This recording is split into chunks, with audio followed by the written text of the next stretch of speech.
So with a speech entitled Now I'm 93, please welcome Joe Grehan.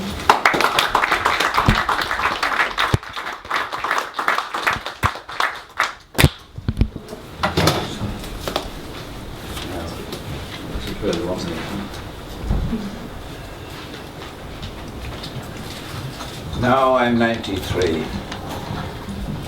Oh boy, whoever thought I'd see it.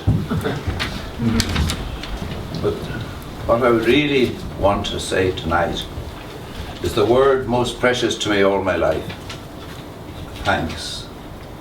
And essentially, I want to thank the thousands of kind people who listened so attentively to me for 28 years. And I'd like to see you, the audience, tonight as representative of those thousands of people. It's marvellous to think that thousands of people can be so kind to one old man. But I go back for a moment 60 years to when this fascination for communication first hit me. In those days, the Vocational Education Committee, they have published a booklet of classes during the season.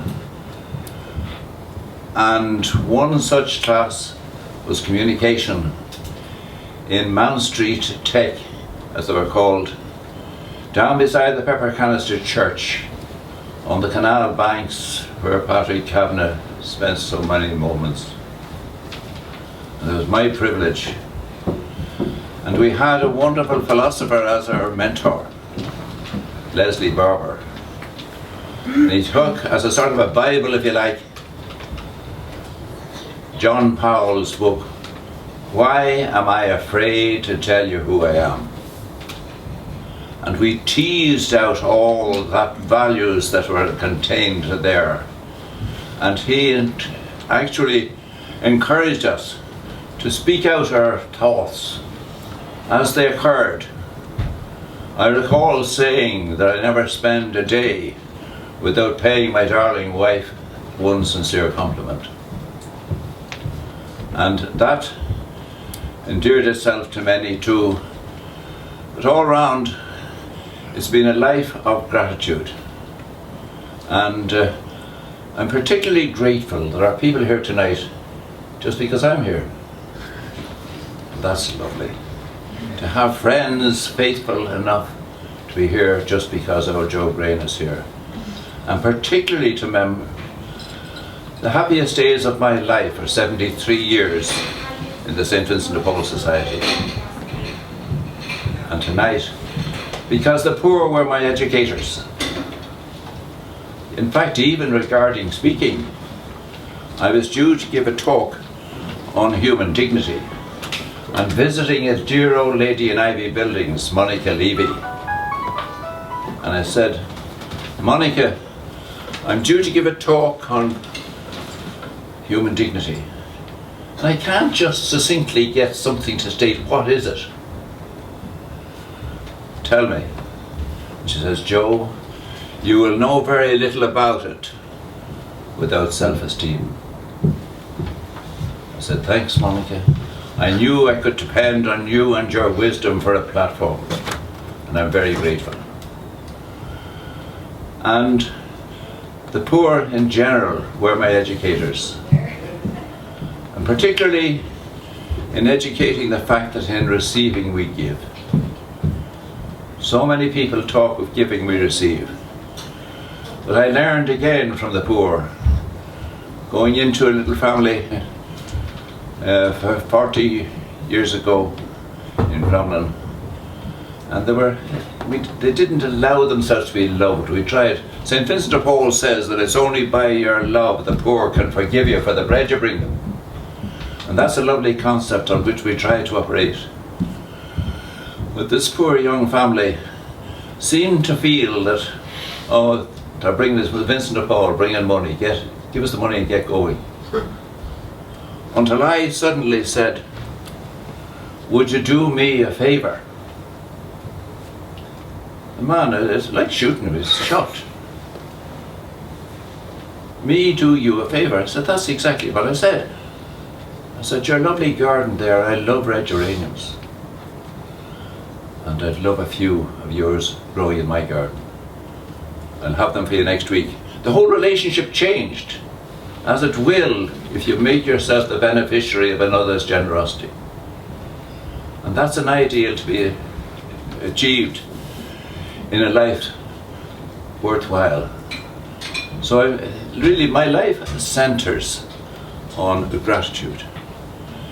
And specifically, I'm very glad to have tonight so many people who came just to hear me. No other reason. They're never here before and they'll never hear again probably, you know. But they said, okay, we'll go and hear Joe. And I'm particularly glad to have my own dear son Michael with us tonight. He wanted to hear. And I said to him, I think I should prepare something. Oh, for God's sake, don't, he says, you never did in 28 years. I've never prepared a speech. Somebody asked me one time how long it takes to prepare a speech. I said 90 years. That's about the size of it, because when you've lived so long, you don't need to make up anything. The experience is there for such a long life. You can just draw on the experience. You don't make it up, you just talk of what happened. And I have really, as I say, I live in sheer gratitude. And tonight now, Oliver has come tonight. This is going on internet, if you don't mind. Oh my God. I'm brain dead, technically. I haven't a clue. Don't even know how to send a text.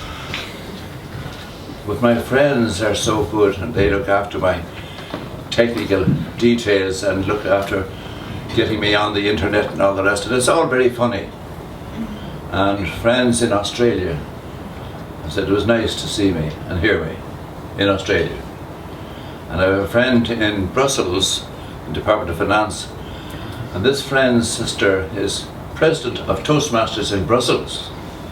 And she told them that the Irish in Brussels are proud to listen to Joe Grehan. And again, the computer, Michael would put on the computer and see myself talking there, you know. It's all terribly funny to me. But fortunately, I began life. I love alliteration. And I discovered my three little S's. Simplicity, sincerity and service. That was fine for a start. And now I'm ending my long life with the Lord's three big L's. Learning, loving and laughing.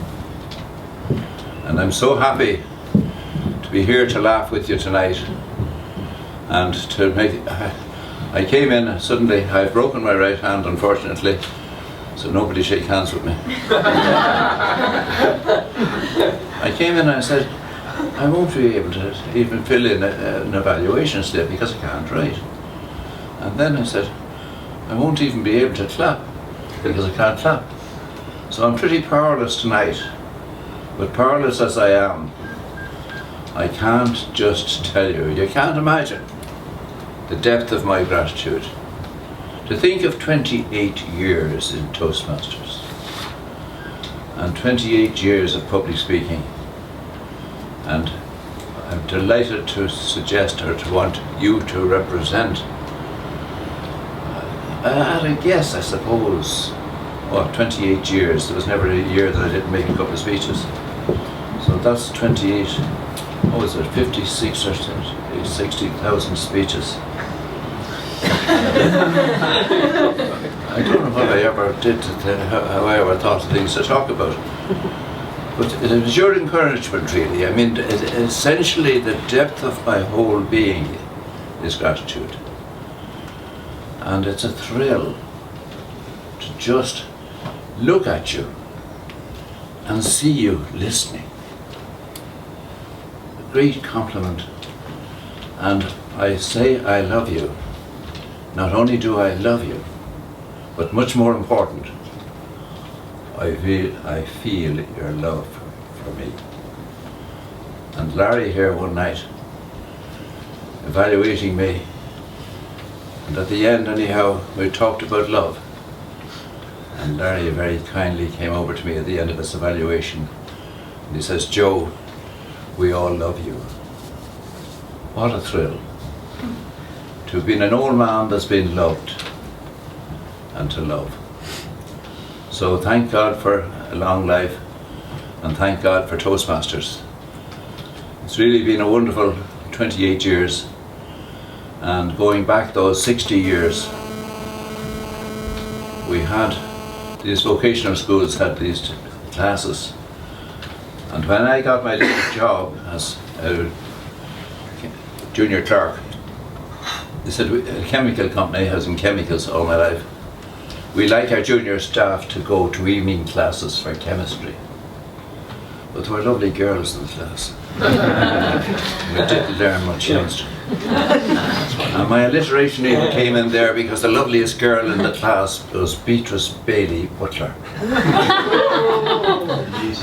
And we all loved Beatrice and we all vied with each other. The scraps over her. But the girls in my life have been wonderful.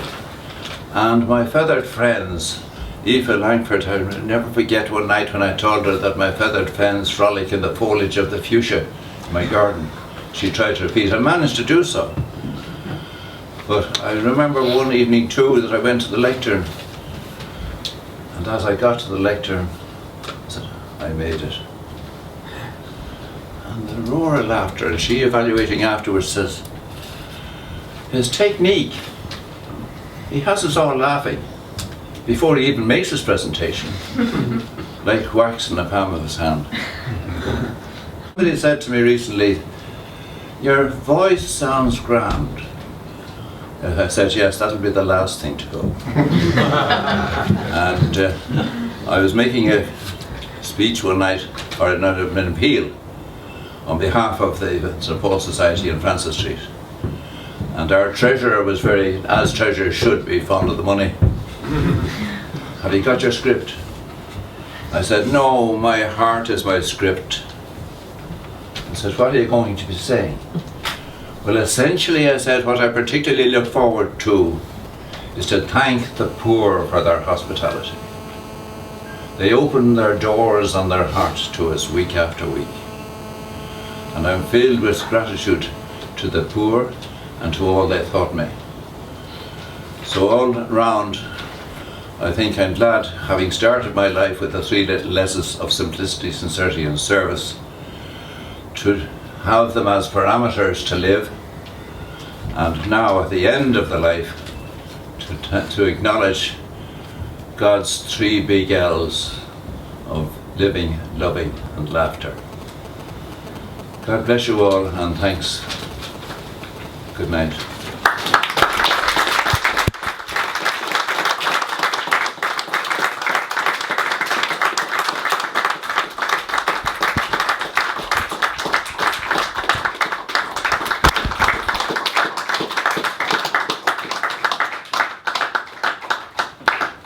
The love of my life here. Thank you very much, Joe.